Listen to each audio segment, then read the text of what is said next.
Well, folks, the Pittsburgh Pirates not only have one, but two all-star pitchers on their pitching staff now as they add veteran starting pitcher Martin Perez in free agency, a signing I've been calling for quite a bit.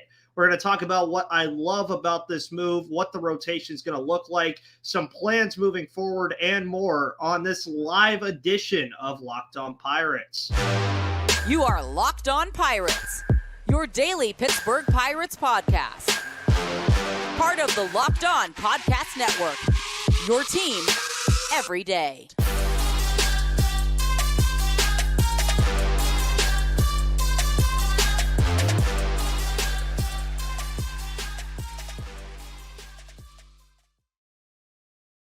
And welcome, everybody, to the Locked On Pirates podcast here on the Locked On Podcast Network, where it's your team, your Pittsburgh Pirates every day. My name is Ethan Smith, bringing you your news, analysis, opinions, and reactions to everything going on in the world of the Pittsburgh Pirates.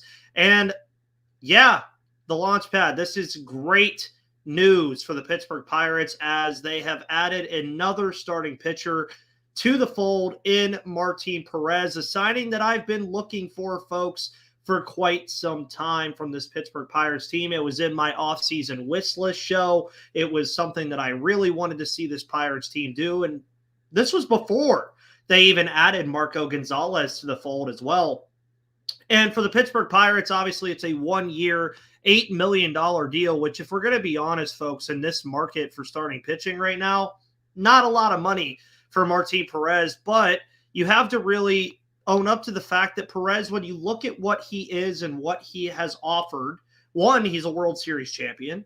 He's a former all-star pitcher. He has 288 games of experience at the major league level. He has over 1,000 strikeouts at the major league level. And overall, he's a pretty stinking good pitcher, folks. I would say that as far as talking about Martin Perez, a guy that last season, 35 games, 10-4 record, 4.45 ERA, over 141 innings. You look at that and you say, okay, pretty good, right? But really, what you want to look at when you're looking at Martin Perez is that all-star 2022 season where he had that 2.89 ERA and was one of the better pitchers in all of the American League, if not all of baseball. And this is just another move that for the Pittsburgh Pirates you really have to know about because, one, what is the biggest need that this team has needed throughout the entire offseason? Well, it's starting pitching. We've known that for quite some time now. And to get Marco Gonzalez a short time ago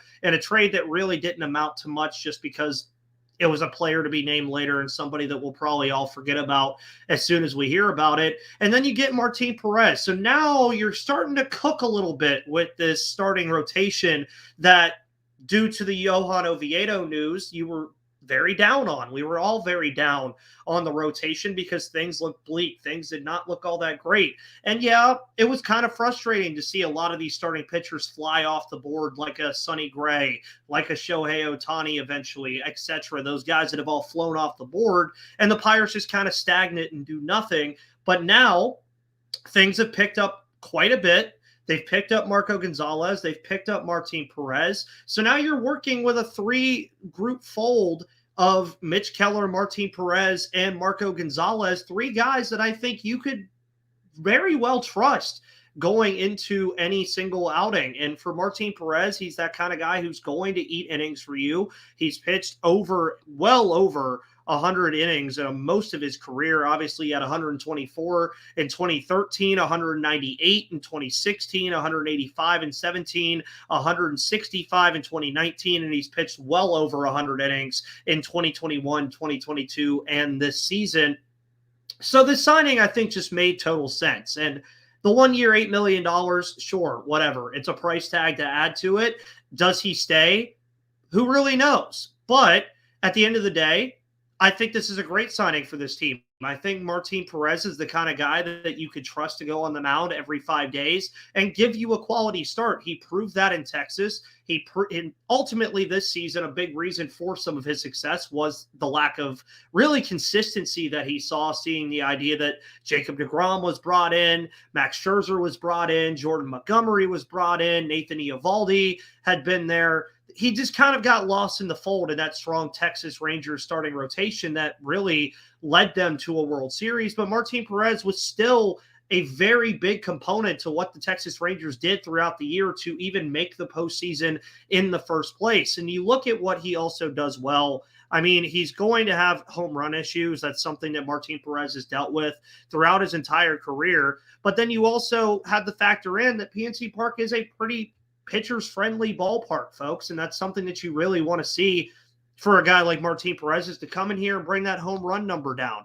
And you look at some of his percentile rankings, he was +3 in breaking ball run value, a -1 in fastball run value, a -9 pitching run value. So not exactly the greatest StatCast metrics in the world, but does force a 46.1% ground ball rate, ranked 71st in all of baseball this year. 37.2% hard hit rate was 62nd, so good in that market as well. Features a fastball, changeup, cutter, slurve, or a curve, and a slider. So just some things to learn about Martin Perez. But I've already gotten the question about what does the rotation look like now. So you obviously have Keller, you have Martin Perez, you have Marco Gonzalez. Really, there's still questions behind that. Is it going to be Roansy Contreras? Is it going to be Luis Ortiz, Quinn Priester, Bailey Falter? You look at some of that stuff and you just say, okay, is there still work to be done? And I think that when you're looking at the work that still has to be done with this roster, yeah, I do think that the Pirates could still go out and sign another starting pitcher or two, because we saw it last year. You're seeing it now. You can never have enough starting pitching on this roster. And that just goes for every single team in all of Major League Baseball. You can never have enough pitching. So why not stack up on the pitching and why not figure it out? And you look again at what Fangraphs thinks is going to happen. They think it's going to be Keller, Perez, Gonzalez, Ortiz, and Bailey Falter. But there's options that are going to be coming back next season too at some point, like a JT Brubaker. You're going to have a Mike Burrows potentially in the fold at some point. You're going to have these guys available midway through the season. And then you're also looking at the market that you have in your farm system with guys like Jared Jones, who could potentially end up making a big impact. Kyle Nicholas is a guy that I think many people would like to see again. Paul Skeens, does he make that massive jump up to this roster in 2024 that a lot of people are potentially expecting him to make? There's a lot to like. You have Braxton Ashcraft, Bubba Chandler, Thomas Harrington, Anthony Solometto. There's a lot to like. And Robert, thank you, everybody. If you could hit that like button, by the way, thank you to all 19 of you that are here for this live edition of Locked On Pirates to talk about adding veteran starting pitcher Martin Perez. TP Joseph says you're right about pitching. The Marlins found out last year, and now Alcantara is out. Starters are crazy expensive. Tom Lohr, friend of the show. I could toss a knuckleball. I'll play at minimum wage, Pennsylvania minimum wage, not MLB minimum wage. So Pirates could probably love that. But again, with Martin Perez, you're looking at a guy that you get relatively cheap. Now, we all know it's on a one-year deal, so it doesn't really matter all that much what the price tag was, but it was enough to bring in a guy like Martin Perez. He's already 32. Mateo agrees. Pitching depth, we needed it. We are getting it. And again, I just don't know if they're going to be done adding right now. And that's something that is a beautiful sight to see. Because, again, we've worried about this pitching staff from the moment we heard that Johan Oviedo was going to be out with an injury for the 2024 season. There were a lot of worries about that as to why the Pirates were being so passive. Why were they waiting so long? But, folks, it's only December. They still have the rest of this month, January and February, and even a little bit of March if they want to still add to this rotation. And there's still things out there that could be possibilities for this team. And now I think that you've went out and got 2 free agent signings. I wouldn't be surprised, folks, if we see a trade for an adequate starting pitcher again. Well, again, you've only signed 1 starting pitching free agent because Gonzalez was a trade from Atlanta. But I don't think they're done, and I would love to hear everybody's thoughts about that as well, but I don't think they're done adding starting pitching. Now, is it going to be starting pitching on the caliber of Martin Perez? I don't think so. I think it'll be more of depth pieces that could be 4 or 5 options in your rotation alongside that tandem of Mitch Keller, Marco Gonzalez, and whoever you would like. And Brendan even says, hey, Ethan. Well, hello to you, Brendan. Really love this Martin Perez signing. 1 year, $8 million for a player of his caliber is a steal, especially with the current pitching market contracts. And I kind of want to keep with that too. The fact that they got Martin Perez on an $8 million contract with the way the pitching market has been, I do like it. I also think that you have a lot of innings left with Martin Perez, and even TP Joseph says that. I think he has a lot of innings left, and Martin Perez probably feels a lot older to folks just because of what we've seen from the starting pitching staff over the last couple of years, but he's only 32. So maybe the Pirates, if he does have a bounce back season, they come up to him again, spend a little money in 2025. If he's still here, of course, he could be a trade candidate come trade deadline time. I know a lot of people don't want to hear that, but he really could be if the Pirates are somehow out of contention, if they're not in contention around the trade deadline. And you look at his projections by FanGraphs right now, and you're looking at 137 innings pitched in 24 starts, a 4.72 ERA, and a 1.0 WAR with a 4.82 FIP. I think that's fine. You're not asking Martin Perez to really be an elite pitcher. Now, if he turns out to be one, obviously you're going to take that and run away with your money. But I don't think you're really asking for much out of him. Now, obviously, you would look at the starting rotation and say otherwise, but with the help that they're going to have down the stretch of the season, where I think it, like last year, you heard Gary and myself say that you would like the team a lot more at the end of the 2023 campaign than you did at the beginning. Look at the starting rotation and the pieces that have an opportunity to be a part of the starting rotation at some point in 2023. And I really think that for the Pittsburgh Pirates, you're going to like the rotation a lot more at the end of the season than you will at the beginning of 2024. And TP Joseph also asks, he's been around, but the innings are not prohibitive at all. I agree with that. Tom Lohr asks, is there any affordable and decent, anything affordable and decent left for a starting pitcher? Well, when we go to Spot Track, which is one of my favorite sites to take over all of this stuff, it's a very fun little website to look after. There's still some guys available, I'd say. Obviously, you have the Shohei Ohtanis of the world and all of those guys still already signed. A lot of these guys signed already. You're also looking at, you also look at what they said the market value for Martin Perez was, and it was $10.6 million per Spot Track. So that's a signing that you really like. Now, I know that we have two lefties already. I still would like to see a guy like Alex Wood, who has a market value of $5.9 million on Spot Track. You look at Kingston Farrell saying that a guy like Michael Lorenzen is still there. TP Joseph also in on that, saying Lorenzen.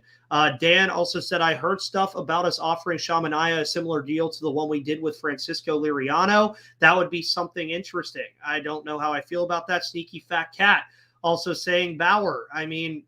I feel indifferent about it, but if that's what they decided to do, that's something they would decide to do. Sean Higgins asks, have we heard anything more about Rowanzi's time in the lab? They usually tend to keep those things kind of to the chest until the season at least starts. From what I've learned covering this team over the past 3.5 years, you don't usually hear a lot about what they're going to be doing with those guys. I would hope that we get some of the old Rowanzi that we were seeing that we really liked, that we expected to take the next step from 2022. But we really just don't know what they're really working on. Obviously, command is something that you hope that he comes back and does really well with.